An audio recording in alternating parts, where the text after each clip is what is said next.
You're listening to Parents You've Got This, the expert guide to parenthood, the complete guide to fertility, pregnancy, birth, baby and parenthood.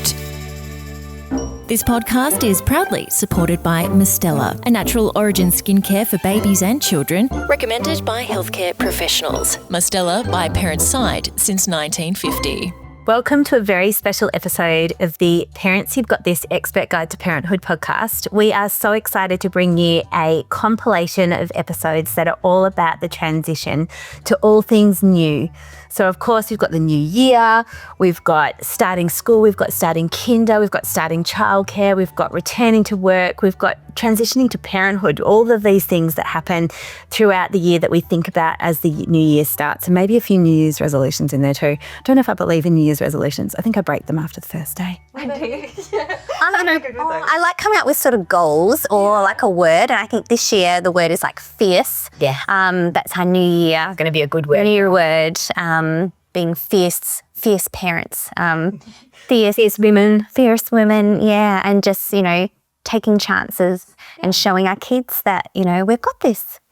Love that. Yeah, so some of the episodes that we've put together for our ultimate guide to the new year, the first one we're going to be talking about is starting kinder in school. So I think, that's huge. It's a huge thing, and I think you worry a lot about it over the holiday season. I know one of mine's moving to a new school, so I feel for them, it's going to turn out great, but it can be really hard, And I think we worry about it in advance of the day and we don't know what we can do to control it, which is why we consulted some experts to get their top tips on transitions, as well as sharing a few of our own as well. That's right. There'll be tears and they're probably going to be your own. Yes. Just a heads up. And ours with you, because we feel it too. I think with all of these transitions, I just have to look at a school gate in that first week and you see those parents dropping off and you think, oh gosh, it really is just such a lurch and such a wonderful experience. Yeah, but I've got some great words of wisdom actually came from my husband, who said, stop looking at what you're going to miss, but look at what they're going to get. And I think that really stayed with me, and the little person that you're going to have at the end of the year, either if it's, childcare, kinder or school, it's like quite incredible.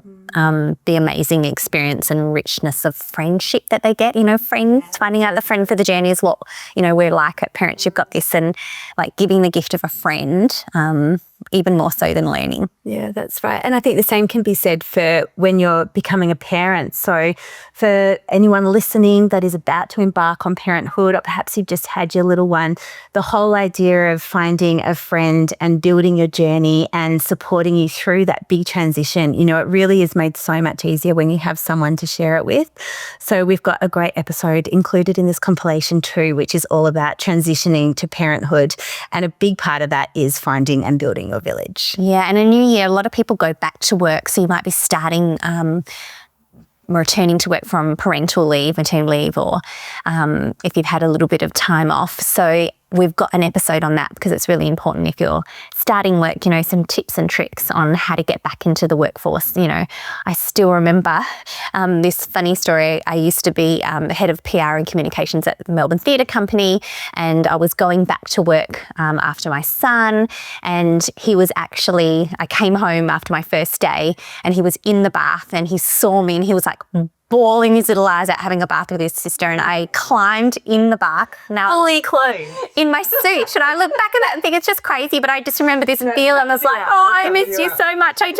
Give me you, And so if you're returning to work, it can be really exciting. You get to go to the toilet by yourself. You get to have a hot cup of coffee. There's no one asking for you, but, you're leaving your heart at home, which can be really hard transition to go through. So we hope that episode gives you some reassurance that, you've got this at the parenting stage. Yeah, definitely. And then when our little ones are a little older, and maybe, when they're starting kinder or school or childcare or just having a new experience, maybe you're starting to see that you might have a child that is dealing with some anxiety in different situations. And this is super common around this time of year and with all ages of children. So we've pulled together a brilliant episode with one of our experts to tackle this as well, to set everybody up for success, because This next year is going to be the best yet, and we're so excited to see what it has in store for all of us. Yeah, so we hope our Ultimate New Year Guide is going to be awesome for you guys.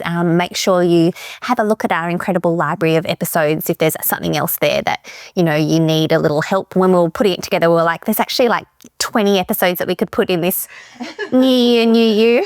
But we were also thinking about our incredible podcast producer, Dino, who would have had to edit it together. And we thought, well, maybe 4 is enough. We'll be kind. Yeah. But do check it out, whatever stage you're at. If you're planning a pregnancy, if you're pregnant, if you've got a little one, or maybe a little one that's just getting older before your eyes and, embarking on some of those big transitions, we see you and we're here. And enjoy the episode. I know, we've got such an awesome year of podcasts coming out, guys. So we can't wait for this year for some more awesome episodes from us. In today's episode of the Expert Guide to Parenthood podcast, we're talking all about transitions, and that's the transitions to kinder and to primary school. And it can be a hugely exciting time for your child, but it can also be a nerve-wracking time for both them and you. We have the most wonderful expert here today to set everybody's nerves and feelings at ease and make sure that our little ones are as well prepared as they possibly can be for these transitions. We have Dr. Deirdre Bradner, our child psychologist expert here. She has more than 30 years experience working with families, working with little people and working with teens across a whole range of issues. She is also a mother. She is a TV and radio presenter, and you may well recognise her face. We are so lucky to have her as part of the Parents You've Got This expert team. Welcome, Dee. Thank you so much for being here. Thank you for having me. We've touched in our brief introduction about the enormity of some of these changes, I think for us as parents as well as for our children. But when should we start to have those initial conversations with our children about the next transition that they're going to have? I think timing is everything. You don't want to start too early. I think the idea in our head that this change is coming up can sometimes result in us focusing on it too much. Remember, little people don't have the same concept of time as we have. So, if it was, usually these changes occur in the school holidays, or they might have had some visits at the end of term.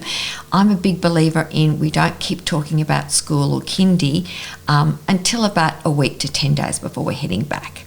Yeah, because I think if you do talk about it too much, it makes some anxiety, come through, doesn't it? Because it just feels like it's growing bigger and bigger. And when is it going to happen? Mm-hmm. I think even as ourselves as adults, we can feel like that, can't we? Yeah. So is there any particular language we should be using when we're talking about transitioning to kinder or primary school? I think being positive and matter of fact.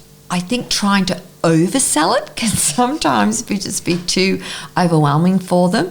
It's being the idea that, this is what's going to be happening, this is what we know it's going to be like.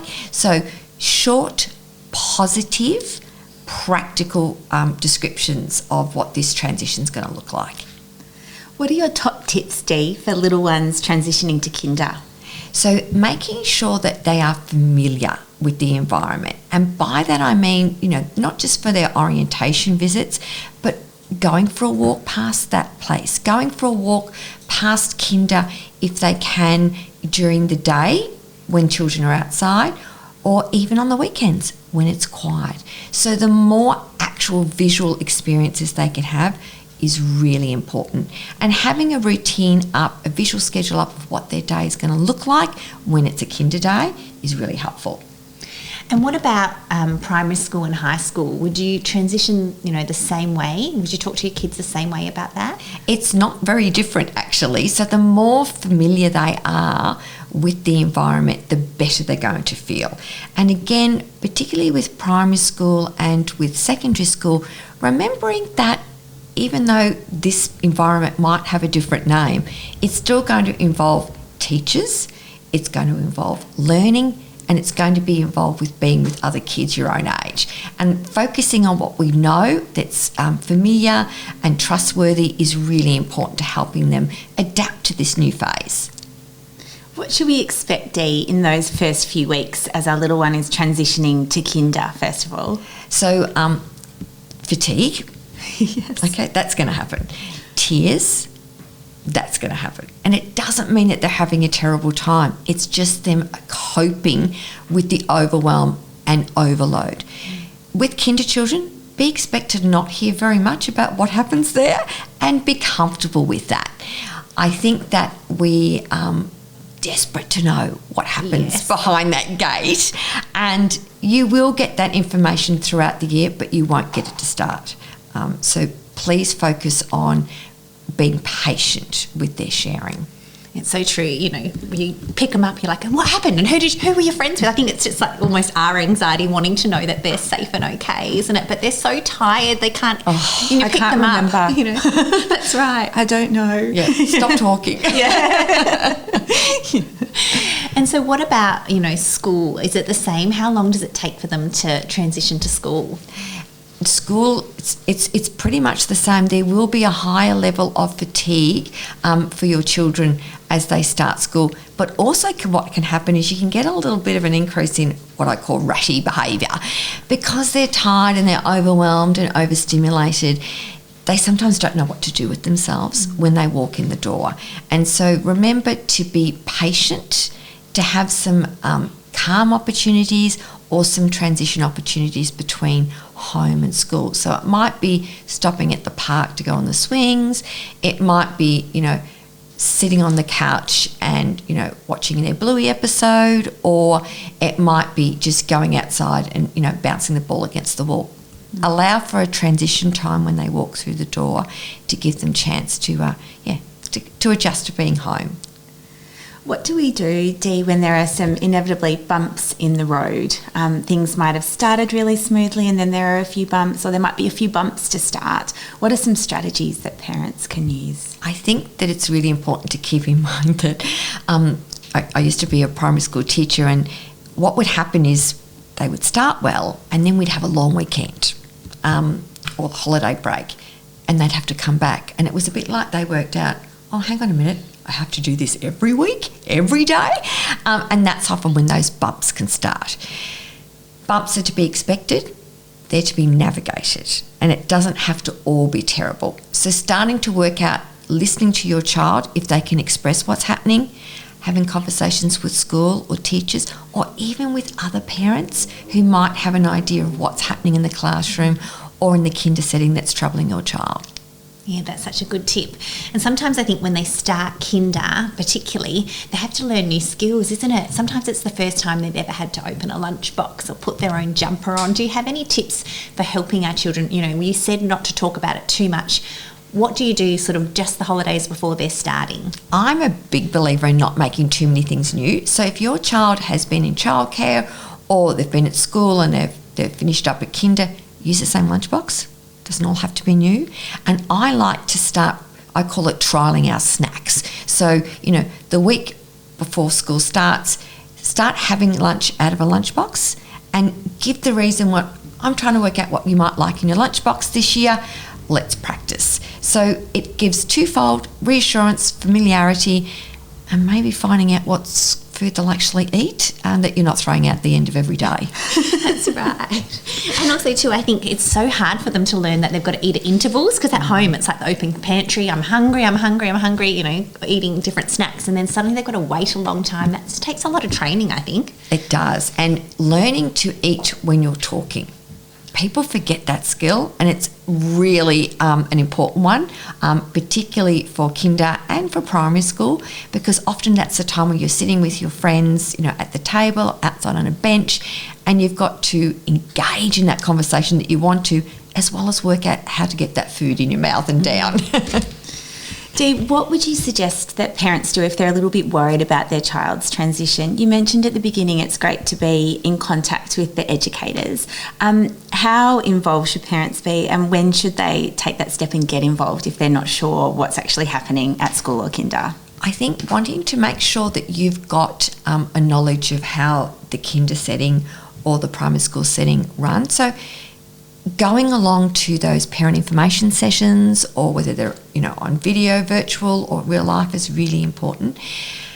Remembering that your teacher or educator does want to support your child and does want to support you. So always starting with what your child is liking about the experience and what they're finding challenging, and getting some feedback about what changes you can put in place at home or letting them know and being aware of how your child's perceiving a situation, because often it could just be one thing that needs to be changed in that interaction for your child, and it's a game changer, and the experience of learning becomes so much more positive.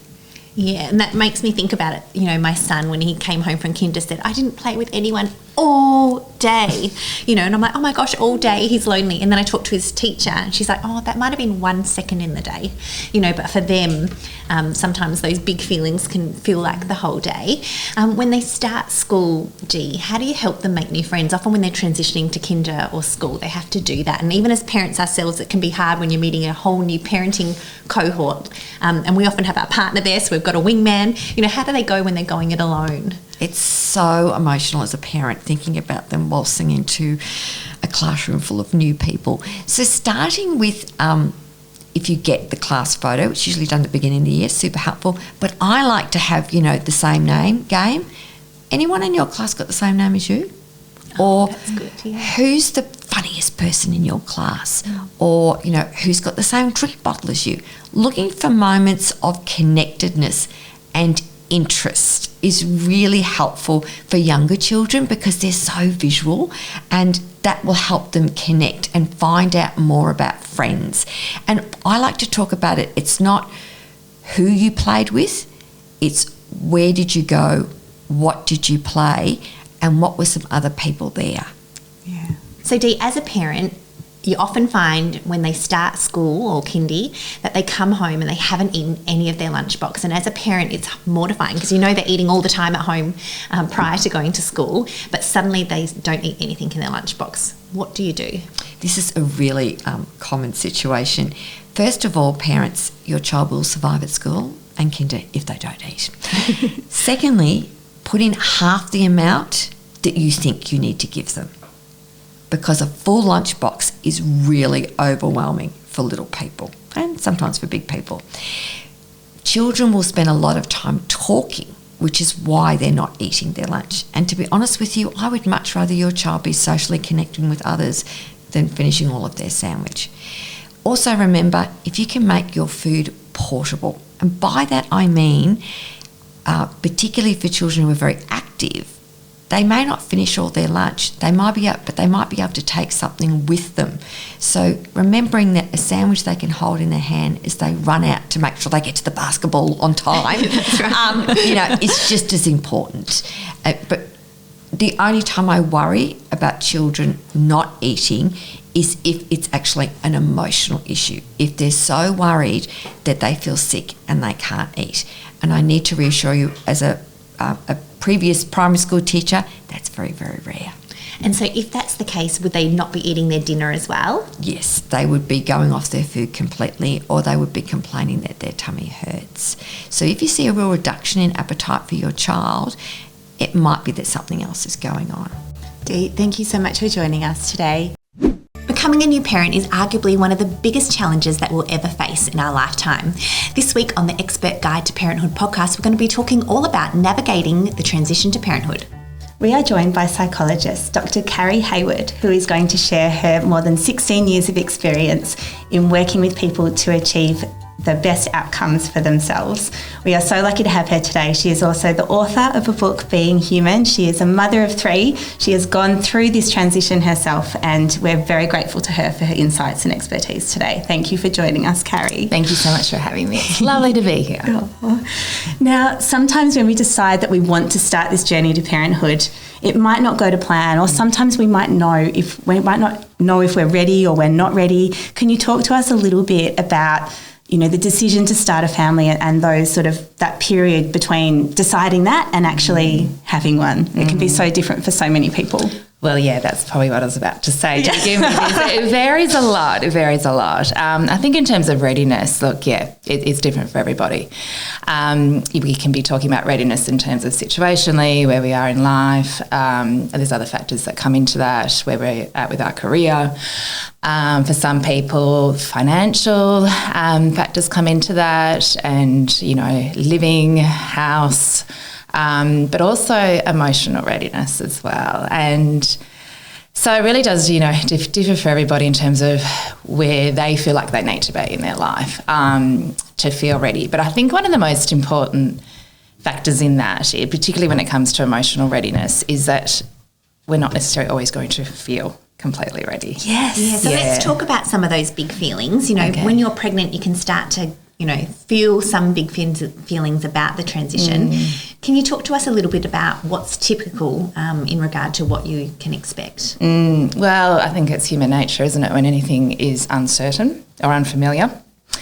The mind's not very good with that. And so it's our nature to actually experience a lot of nervousness around that because so much is unknown and different. And I think another big factor that comes into it is, particularly with pregnancy, people love sharing their pregnancy stories. And so there's often a lot that people hear about from friends or family, and then expectations get set in terms of what they think it might be like. We often hear a lot of the more difficult stories and the difficult things that come up. So I really do, speak to mums in particular a lot about just making sure there's not those expectations. Everybody's experience is very different, and that whole kind of nobody ever told you this that we hear again and again and again. Nobody ever told you, so I'm going to tell you.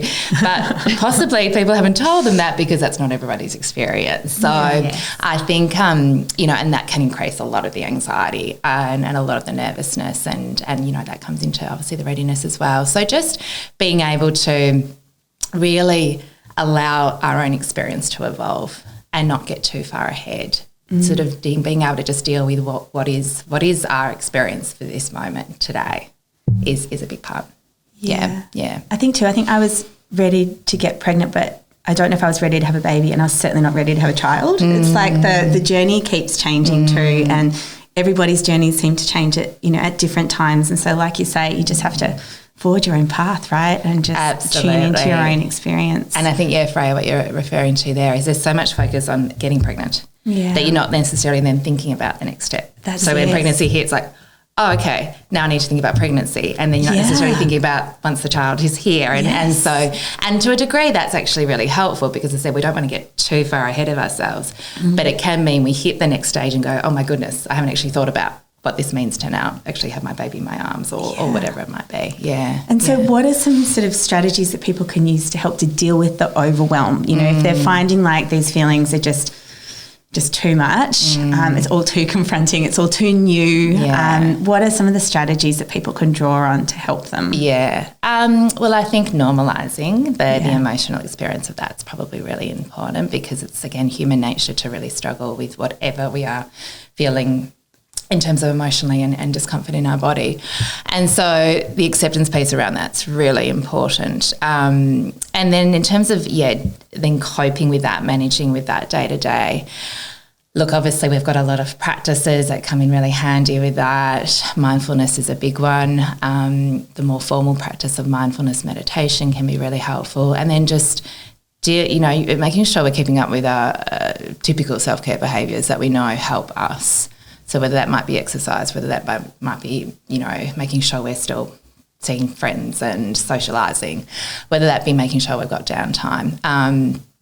But yes, and then there's, even the behavioural things that we can be doing as well, which is making sure, we have order, as much order, because overwhelm typically comes from feeling like there's a lot going on and there's sort of chaos out here and out here is very reflective of in here. So if we can actually create order out here in whichever way we can and works for us, and that can actually help with our internal experience as well. So there are many things we can do, and it's just probably knowing what works for ourselves before pregnancy. What usually works for me is probably going to work for me now as well. Yeah, that's so true. I think it is chaotic, isn't it, becoming a new parent, like having a baby that has its own mind and can start crying and can go to sleep and not go to sleep. And when you don't know what it's going to do, that does cause a lot of anxiety, particularly for people that have had professional careers and they can get up early and get organised and put some things into place to know how their day is going to unfold. And I think that's sort of one of the tricky parts. So how long does it typically take for people to get used to becoming a parent? When do you start to feel like, oh, yeah, I've got this?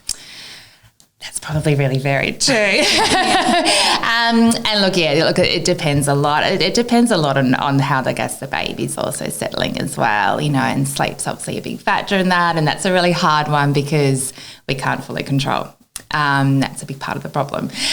But I guess, once there is a little bit more familiarity, I guess, in what we're experiencing as a new parent, and there's there's the sort of environmental situational factors that help with that when we sort of get back to our own environment, and if, there's people around us that are able to help, and that's what, works for us, and that can be really helpful as well. But look, I think typically, and hormonally, there's a big part of that too. So we know that our hormones do start to settle sort of after the first few weeks. So I think it's recognising that and knowing that it will happen. We will start to very quickly get into this new life of ours, and all of a sudden kind of think, I don't actually remember what it was like not to now be a parent, not to have a baby. And there's something really comforting in that. So we do get there. Yeah. And what about our relationships? So obviously it changes us, in terms of our daily life and our role and, the way that we see ourselves sometimes. As to it can change the nature of our relationships, I guess. Obviously, if we're sleep deprived, it's hard. Our time is now split. Our heart is split, in another direction. What are some strategies and some tips for helping parents to navigate, maintaining really healthy relationships through the highs and lows and, the initial struggles of becoming a parent? Absolutely. And you've just touched on, I think, what is one of the key transitional things that we experience in our relationship, as you say, that suddenly we've gone from our attention to be very much on each other to then suddenly it's now sort of diverted to this, and it's shared. It's this beautiful shared experience, obviously, but there is a change in our attention. So yes, it's our time is split, as you say. Our heart is now doing different things, but our attention is also split. Yeah, and I think our attention is actually the key piece there, because the other ones we can't control too much. Our attention we can. And so we actually always theoretically have control over where our attention is. And if we can remember that, and also remember that even just the smallest conscious, choiceful changes in where we move our attention can be really big. And so because we don't necessarily have as much time with each other, it's okay. We don't actually need huge amounts of time to still remain connected to our partners. And if we can find small, simple ways of still maintaining that connection and attention, and that might just be through really simple gestures, like making sure I'm still just putting my arm around my partner, or kissing them hello or goodbye, or a simple just touch as I'm walking past. Those really small, simple gestures are actually huge, because it's us choosing to give our attention to the other person still. And it's beautiful. Yeah, and that's key. I know. I remember when my husband used to run in the door to kiss me hello, and then once we had Hope, he ran in to kiss Hope, and I remember thinking, oh my God, I'm still here. Or he'd be like, how'd Hope go today? How did I go today? And that's when I realised, oh gosh, I really am one step down the ladder now, and then I had 4 more until you're down to But it is right, those simple things of kissing hello make you feel like you're seen and loved. Yeah. So the power in the small. And so you mentioned there before, about trying to find time for yourself. How do you actually do that when you've got a baby that needs you 24/7, and particularly if you're breastfeeding, or, how do you get away to find that sort of inner relief? Well, I think it's interesting you say the 24/7, because they don't actually know it's 24/7, in the sense that there are times when they are asleep. Yes. There are times when they are settled, even if they're awake. There are those times. But the reason why I picked up on that is because if we tell ourselves that I have this little person that needs me 24 hours a day, that's overwhelming. Yes, it is. That's really overwhelming. So if we can actually reframe that and go, yes, of course, this little person is so dependent on me, and there's something beautiful about that. At the same time, there are pockets in the day that I can bring my attention back to me. And if, again, we can really simplify that and make it small and find just the small moments of, okay, baby's okay right now. It's okay for me to bring my attention back to me, because I experience a lot of mothers who then feel guilty about that and think they have to be. I can't possibly look at my phone or watch TV or do anything when my baby's here. And again, experience a lot of guilt around that we actually need those moments, because it's actually knowing that we still have those moments for ourselves that's important as actually having those moments for ourselves. So in summary, finding the small pockets of time, and whether that be when they're asleep, even when they're feeding. Yeah. And it's beautiful to still be, and again, I actually talk about making sure we're really present with that at times, at moments.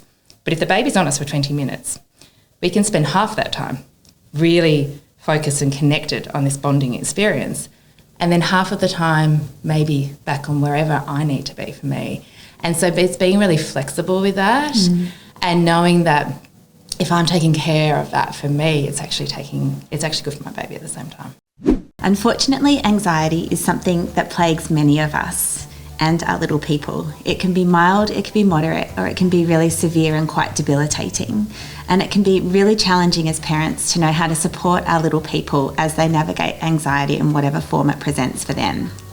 Today we welcome back our child psychologist expert, Dr. Deirdre Bradner, to talk to us all about this important topic. Dr. Deirdre has over 30 years of experience helping families and little ones with a multitude of problems. You may recognise her. She's quite often on morning breakfast radio or TV. And today she's going to talk to us all about child anxiety. So Dee, I guess the first question is, what is child anxiety?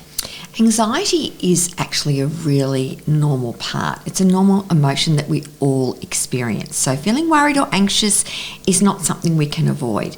But as a psychologist, we become more concerned about it when it's impacting a child's life and stops them from doing the things they want to be able to do. How can anxiety manifest, Dee, and what are some of the signs of anxiety?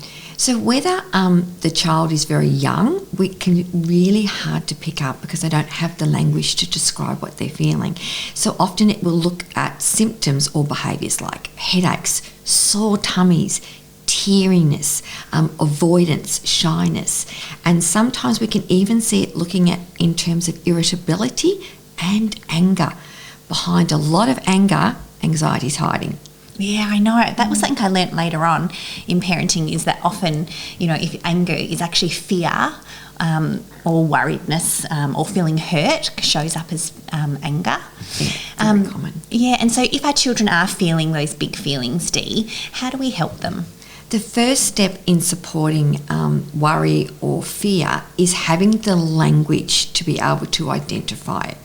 And that's why we spend so much time, in clinical practice, but also in classrooms and in parenting, is talking about feelings. Because the first step is being able to say, I'm feeling worried, I'm feeling scared. Because if we've got that information, then we can address the issue, come up with a plan and help our children navigate, this unpleasantness. Sometimes it can be really hard to know what question to ask or how to ask it. How would you recommend that as parents we try and uncover what it is that is making our child feel anxious? I'm a big believer in using stories, using play, to try to work out what we might be feeling or where this problem is occurring for our little people. And remember, sometimes our anxiety, even as adults, we have the feeling, but we don't really know what it is we're worried about. Remember, dealing with the feeling is the first step. We don't always need to know what the actual fear is. How we're going to navigate this horrible worry feeling is actually the most important thing. Yeah, I love that, sort of name it to tame it, and that feeling of when you are feeling really worried. Sometimes just saying, I'm feeling worried, you sort of almost get a bit of relief. Do you feel that? Absolutely. Yeah, and so Dee, how do we work out what is worrying our child, particularly if they're younger and they don't have the vocab or they're not talking to you about what's happening at school, or you're not always there to know what is worrying them? So, if it's something you can observe in your child, when you notice that they're shying away from a situation, where they're squeezing your hand tighter, or whether they're tearing up, getting red in the face, they can be some visual clues. I really recommend us having close partnerships with their educators or their carers, because if it's happening when they're not in your care, it can be helpful to have those honest conversations. Sometimes it's about walking past the school or the kinder and saying, oh, when you're playing, on those swings over there, what's that like for you? Or using language like, what was a tricky thing today? Tricky is a much better word to help our children open up. And then we can sort of dig a little bit deeper gently instead of saying, what's making you worried? Yeah.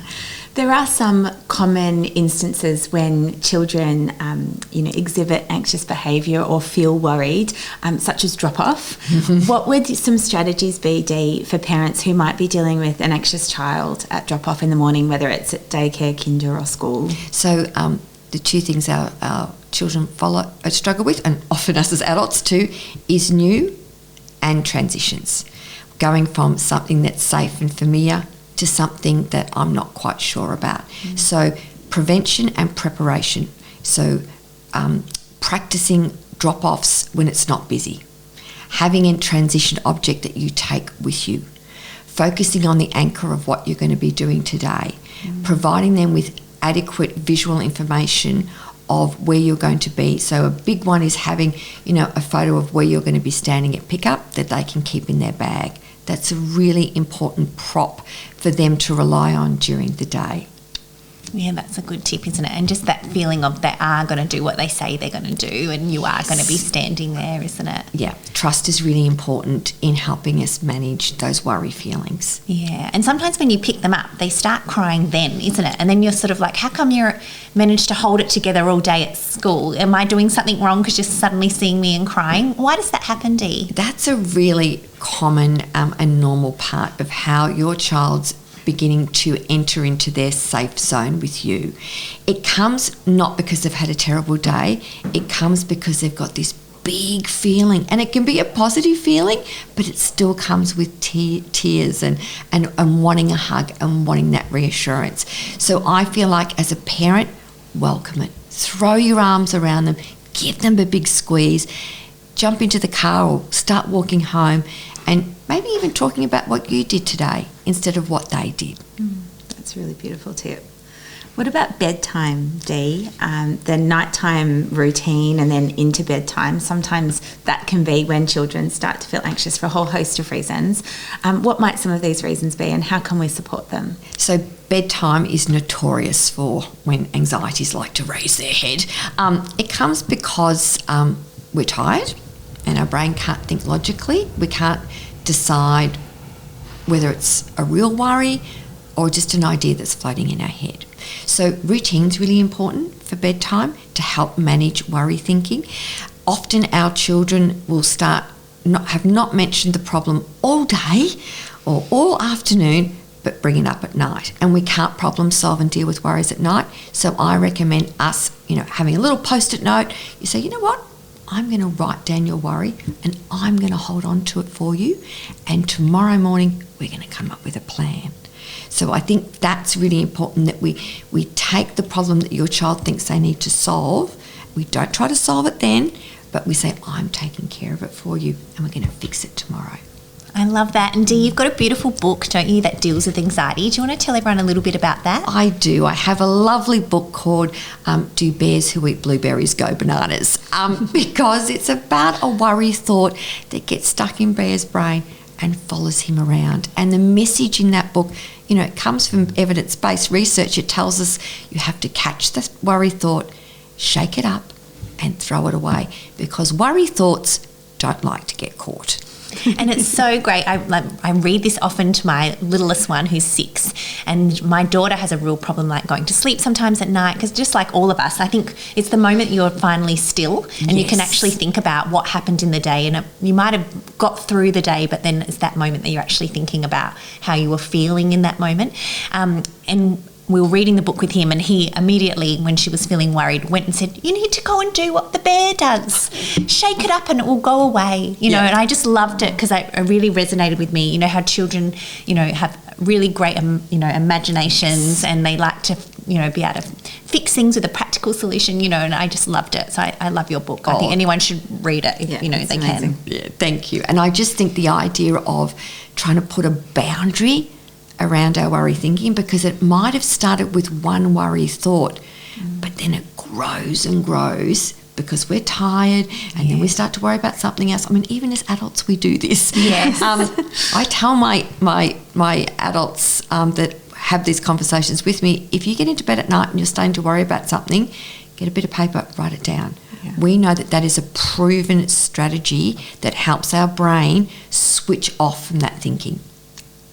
What about new activities, Dee? Sometimes these can be things we worry about the night before when we've got something that's coming up the next day, or at the time when we're either leaving home to go, or when we arrive there and we have that panic or that feeling of, we're feeling really unsure about what's ahead and how's it all going to go, what's going to happen. Yeah. How can we support our children through those new activities? When something is new, it's always going to have a tinge of worry or being unsure because we haven't done it before. And I say to my my clients and my nieces and nephews and even my grown-up children, being nervous or worried about new is okay. But when you say, what can I do to help prepare for that? Familiarity. So if it's a new activity that they're going to go on the website, walk past it, talk to other children who've done it, have some visuals that you can help remind your child of what we're going to be like. Anxiety doesn't like facts. So if you can give lots of facts of what the experience is going to be like, it can help reduce the sense of overwhelm. Oh, that's such a good tip, and it probably leads into my next question around change. So say that your child is moving through a transition, starting a new school, that can bring up a lot of anxiety. What are your tips around change? So change is about looking at what's still going to stay the same. So if it's moving up to a new year level at school, or if it's going to a new soccer team that you're moving to, talk about what's still going to be the same. I think anxiety and worry helps us focus on the difference or the unknown, instead of focusing on what we do know. So when I go to soccer, I'm still going to be wearing my soccer boots and there's still going to be a chance to kick the ball. Yes. Right? When I go to school, I'm still going to be sitting in a classroom. I'm still going to be learning. There's still going to be people in that room, children in that room that I know. So focusing on what we already know about a new situation can be really helpful. With anxiety, Dee, if I've felt and experienced anxiety myself, does that make my child more likely to experience anxiety? Great question. We know that there is some genetic predisposition, like lots of things, to anxiety. But anxiety can become contagious if we're not managing it ourselves. So if we are fearful and it comes out in our parenting style, our children can become more unsure about the world because, we're what they look for guidance and understanding. So if we're showing trepidation about something, your child will pick up on that. So, I'm not asking you, we can't, walk around with the calm, serene face all the time, but be very conscious of the underlying subconscious messages that you might be sending your children when you're fearful about situations. Yeah, and that can work in the positive too, can't it? Like, I'm very fearful of driving on really fast roads. And the other day I was saying to my children, you know what, I am very fearful about driving on a fast road, but I'm going to do it anyway. And so they can see that it's okay. Even mum feels anxious too, but, she can work through it. I think that sort of gives them sometimes that bit of power themselves, that it is normal, that even big parents feel anxious and worried sometimes. Yeah, and I think using that language of, I'm a bit worried about doing this, I'm going to have a go, and I'm going to practice my, milkshake breathing when I'm doing it, or my bubble breathing, or I'm a bit nervous about doing this, so I'm going to play our favourite song in the car while I'm driving because that's going to help keep me calm. So acknowledging that us grown-ups feel it, we're still going to do it, and we're going to use these little tools to help us. Dee, can you tell us about those breathing techniques that you've just touched on there? So it doesn't matter what we call it. It's got lots of different names. But for children, I like calling it milkshake breathing. And we do this by practicing breathing like we're blowing bubbles in milk, in juice, in water. We take a big deep breath in and we breathe out slowly through the straw, so we just keep the bubbles in the glass. And practicing that, with an actual straw and some water, but also practicing doing that with just the straw and then practicing doing it without the straw. I can't tell you how many times that I've had to use my milkshake breathing. I know, it sounds like something I'd love to use. It does. And it works. It works because we know the first step with our breathing is to send a message to our brain that we are okay. So once we regulate our breathing, our heart rate resumes the normal pace and our brain can access that logical thinking instead of being in that panic, flight and fight mode. Wow. So Dee, obviously, anxiety is normal in some shape or form, but there is a point where anxiety becomes, stopping you, as you were saying, doing things that you normally like to do. How do we know in our little ones when it's time to get some help? It's really important that we're in tune into the intensity of the anxiety, so how often it's happening and what the impact is. When it stops our children doing something that they should be able to do within their developmental range, and when you've tried a couple of these strategies and they haven't worked, having a chat with your GP, your paediatrician, psychologist, or getting advice from a trusted source. Not everyone can get in to see a specialist, but there's lots of evidence-based advice out there that you can be implementing. Research tells us that if parents have the tools to support a child with anxiety, it's actually more effective than seeing a psychologist or even medication.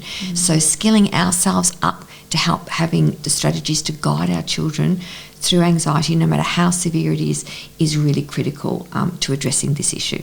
Oh, that's great, Dee. And is it something that you can write out? I don't know, is anxiety a developmental part of childhood, or is it more sort of how you're feeling and something that you do need to have those skills? It's really important that we understand that anxiety is a normal emotion. And if we keep our world for our children too safe, too secure, they're actually never going to get the chance to experience anxiety, so they're never going to learn the tools. So when you mention writing it out, I need our children to having new experiences, tricky experiences, so that they can learn how to adapt, because we know that new situations happen all the way through the spectrum of life, and there's going to be new things, scary things, things we're not unsure about no matter what age we are. So let's get our little people learning those skills and tools now. We can set them up for life. Oh, Dee, you are so amazing. Thank you for so generously sharing your expertise with us today. As co-founder of Circle In and Well, Kate Pollard is perfectly placed today to talk to us all about parental leave. She feels passionately about supporting parents as they navigate this really exciting time and their return to work.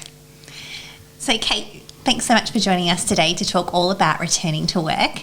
My first question is, what are the benefits of returning to work post-baby? Look, I think there's so many benefits. I think the thing I would say though is when you're first going back to work, it actually feels really, really hard. So I think you've got to think about the longer term.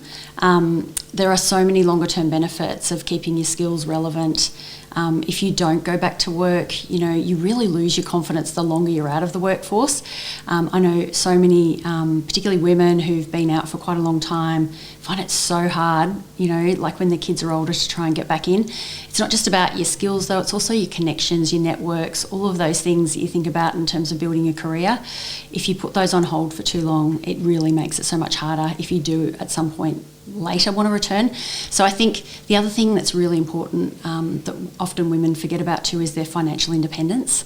So if you don't invest in your career and you don't continue to build those skills, then you really are, reducing down your financial independence. And you do see a lot of women who have a lot less superannuation than men in particular, and it's because they spend a long time out of the workforce. So, I just encourage everyone to think about, I know that the short term is really difficult, but the longer term benefits of returning to work definitely outweigh it. So, just, dig in and there's a lot of support out there too to help with that transition back.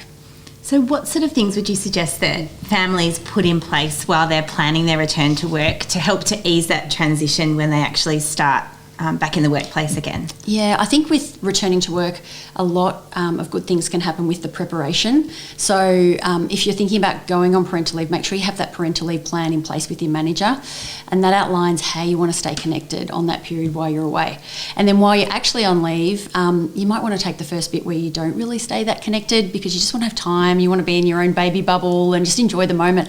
But I think as you approach that return to work, it's really important to stay connected with your manager and try to get an update from them regularly about what's actually happening at work. You don't want to feel out of sight, out of mind. And if you sort of have a feeling for what's going on, changes that have happened while you're away, if you have that open dialogue, it's just going to make your return so much easier. And then as you return to work, so you're getting much closer to that date when you're talking to your manager about returning, before you return, make sure you've got that role clarity, that your role has probably changed or will change when you return. So I think it's really important to, talk to your manager about what your role will look like and then start to plan, step by step what your return would look like. We always encourage people to put down a 90-day plan of what they will want to achieve in the first 90 days back.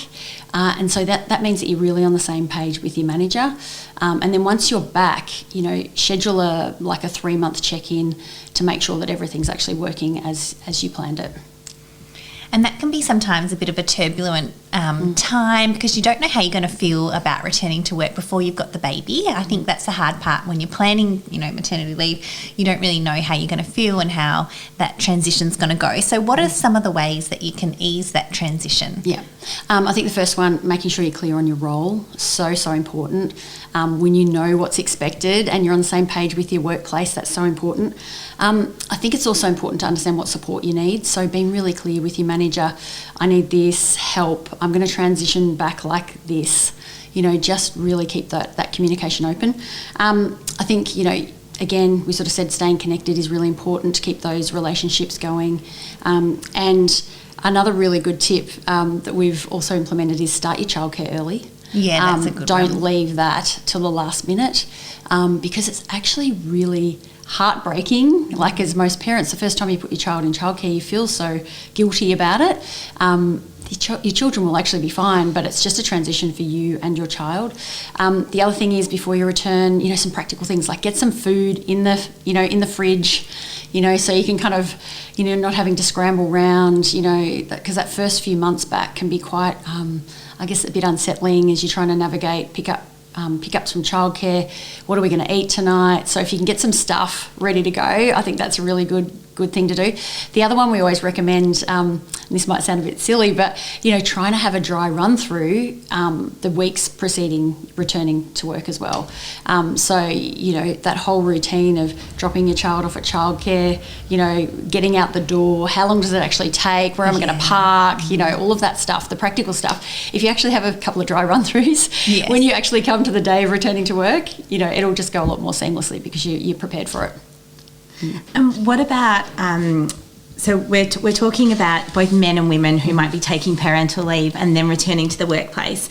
Are your tips and suggestions the same for men and women regardless of how long they've had off, or are there any differences with men or women who are juggling this? Yeah, I think, it's broadly the same for both men and women. I think it actually depends more about the time you've had away and how you've stayed connected. So I think, just really, being sensitive that it's going to be a transition, it's going to be challenging for both the mum and the dad, or both mums or both dads. It's just a transition period that everyone needs to adjust to. But broadly the same things around logistics, adjusting to childcare, adjusting to being back. Sometimes you're working flexibly. There's just so much change. So I think you just got to go a little bit gently on yourself as well, and don't set your expectations too high. Just take it, one step at a time.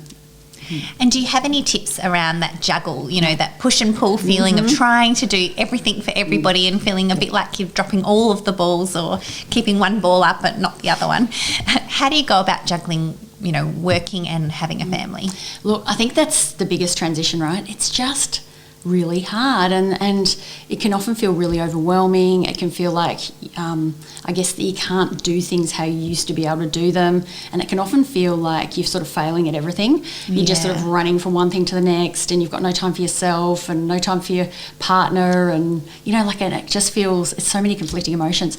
I think the thing is, you just have to be really kind to yourself during this period. Try and prioritise what's most important. I think the key thing is you can't work like you were working before. You actually have to work out a new way of doing it that works for you and your family. So, I think navigating that is really important, and just prioritising what is the most important, what's the next most important. And I think there's also recognition that what works for one family isn't going to work for yours. So just work out what works for you and your partner, and just, try different things. And, but yeah, it's really hard to try and work how you used to work before. You need to get better at saying no. Yeah. That's the other thing. It is so hard, but you just can't, do things in the same way, and you need to really prioritise and be able to say no. I think the other thing which is really, really important is, and often we see this particularly with women, is that when they go on parental leave, they often assume all the domestic load. Yes. Where it used to be shared in the, in your relationship, and then all of a sudden you're doing all the washing, and then the washing goes through the roof because you've got, a small child. And so I just really recommend right off the bat, if you're going back to work, make sure you divide up the domestic duties, because the more that you have on your plate and, on your mind, you're going to have less time to be thinking about the stuff that's really important around your career. So, just really think about what works, make sure it's not just all one way. But, different things work for different families as well, and depending on the type of jobs that you have. But I really, really would, try and share that load, because I think equality at home is really important. Keeps everyone happy. Yeah. I think the other thing is make sure you make time for yourself, like whether that's exercise, catching up with your friends. As hard as it is, you can't pour from an empty cup. You need to look after yourself, so that's really important. And I think the other thing is just generally, try and be organised. If you can plan things out, you just feel like you're more on top of things. So great tips. Yeah, great tips, Kate. What about when we're thinking about our return to work and the flexibility, and taking into account, maybe our partner's work demands and home demands? How do we actually have the conversation with our workplaces around flexibility, and what are some of the things that we can be asking for? I mean, I know that all the parents I know are just the most amazing multitaskers, and actually the things and the amount they can achieve in the shortest time is quite remarkable. But how do we actually have those conversations with our workplaces around the kind of flexibility that we might need when we return? Yeah. Oh, you're spot on. I think, when you return to work, flexibility becomes increasingly important. And everyone understands that when you have, children or small children, that, your number one priority isn't work all the time. But I think with flexibility, the tricky thing with flexibility is it means different things to different people. So people, would assume that means part-time or things like that, but it could mean a whole range of different things. And it means a different thing to your employer than it does to you. So I think that the key thing to remember with flexibility is it's got to work on both sides. It's not just a one-way street where you're like, I want this, I want this, I want this. It's like, how does that work for the business? How are you still going to, meet the requirements of your role? And then there's a nice sweet spot in the middle, but it's really important that you think about it from your workplace's perspective as well, and it's not just one way. And I think the more you can have a conversation with your manager thinking about that. Some people like to approach it as almost like a business case, almost like, and then you sit down with your manager and you talk about what flexibility you'd like, and then you negotiate and work out something that works for both of you. But I think, just think about it from a business perspective, think about the different types of flexibility. It might actually be even worthwhile talking to some of your colleagues about the different types of flexibility that they have. It could be a compressed work week, it could be working part-time, it could be job sharing. There's lots of different types of flexibility to explore, so being really clear on what that is. I think the other thing to remember too is that in Australia, everyone has the right to request flexible working arrangements, and your workplace has a responsibility to respond. So I would definitely, after you've had that chat with your manager about what flexibility you want, put it in writing, and they legally have they need to respond with whether they can support that or not. And the onus is predominantly on the workplace to say yes and make it work. But I think it's really, it shows a lot of respect for your workplace when you say, okay, let's put this in place for 3 months, and then let's come back to it and check whether it's working for both sides. Probably the worst thing you do see is when people return back to work and then they're trying to work 5 days in 3, and that's not fair, and you're setting yourself up for failure. And all you're going to end up doing is being really stressed out, and you're probably not, your workplace isn't probably going to get the best out of you either, because you're so frazzled and you're stretched so thin. So really having those good conversations around, if you're working say 3 days a week, then the amount you can get done in 3 days is different to what you were doing in 5 days, and don't feel like you as an individual, because you are getting that flexibility, that you can't ask to also be realistic about what's achievable. You can't work how you worked before. You need to kind of work out a new way of doing it. And so, Kate, do you have any final tips for our parents out there? What do you wish every parent knew about returning to work? Yeah, I think the thing that's really challenging about becoming a parent, particularly a parent the first time, is really that identity shift. Yeah. And it just takes so long to kind of come to terms with. So as I was sort of saying before around how you worked before, don't try and replicate that. Try and embrace you as a new person. Like, it's quite confusing when you've gone from being, in control of everything. You can be spontaneous and go out for dinner, or you can stay back late and work. It's just not the same. So I think this identity shift, when you move from being you as an individual to you as a mother or father, it takes a while to adjust to. So I think the thing is, you just, try and embrace you, the new you, and don't try and be a superhero and try and do everything. Try and be really, realistic about what you can achieve and prioritise and things like that. I think the other thing is, there's power in knowing that everyone goes through this. Yeah. It is really hard for everyone, and it's a transition. So, try and look after yourself through that journey as well, and seek support. And I think the most important thing is, if you're not coping, literally, reach out to your family and friends. Also talk to your manager about it. Don't suffer in silence, because the longer it goes on, the more you just, you're going to feel, like you're not coping and things like that. So it's really important to make sure you ask for help as well. Fantastic, Kate. Thank you so much for sharing that. It's really empowering and really encouraging, I think, for parents, so they know that actually they've got options. And I love what you said about the fact it's got to work for the business as well as the individual, and having those conversations and being open, because you're right, your manager is not a mind reader. No. So, be kind to yourself, lean on your partner, lean on those around you, and keep it really open and honest with your employer as well. That's fantastic advice. A huge thank you to Mistella for sponsoring this episode. You've been listening to the Expert Guide to Parenthood, and never forget, parents, you've got this. Thanks for watching or listening to Parents You've Got This, the Expert Guide to Parenthood podcast. Our library of more than 114 episodes is here to help you at every stage of the parenting journey. So please do check it out. Get in touch with us. Let us know what you'd like to see more of. And never forget, parents, you've got this. Join a Parents You've Got This masterclass today to be prepared, excited and educated for pregnancy, birth, baby and parenthood. Visit www.parentsyou'vegottthis.com.au and sign up for a masterclass today.